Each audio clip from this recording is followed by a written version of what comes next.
Čaka vas torej gostovanje v Mariboru. Videli smo, Mariborčani so v zadnjem krogu doživeli kar visok poraz v Ribnici. Tudi vi ste se na prejšnji tekmi malce opekli z Ribničani, torej eni in drugi ste na tej tekmi pokazali nekakšno formo, to je nekakšna usporednica med tema dvema ekipama. Kaj lahko pričakujemo tokrat v dvorani Tabor? Ja, vemo, da so gostovanja v Mariboru vedno težka.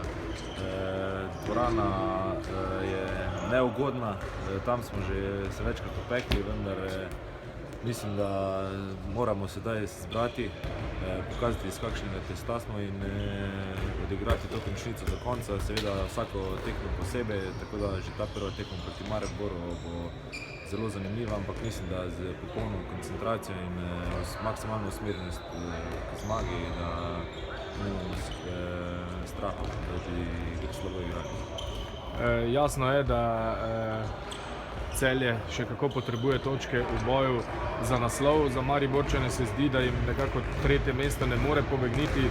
Tu naj bi bil vendarle motiv Celjanov višji, to da sami zelo dobro poznate utrip v slačilnici Maribora, ne nazadnje ste tam lani igrali.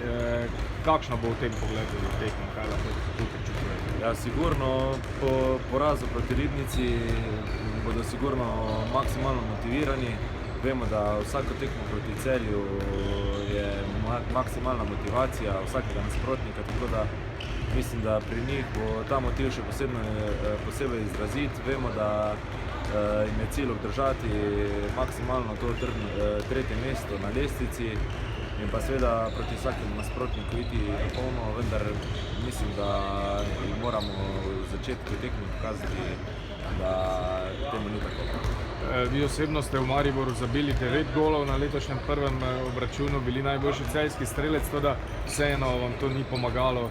Tekmo ste izgubili, to je celo edini poraz Celja, če štejemo tako lansko kot letošnjo sezono v prvenstvu.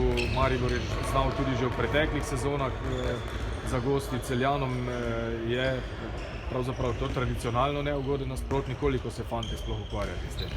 Ja, kot sem že prej rekel, je Maribor zelo neugoden, predvsem na njihovem domačem terenu.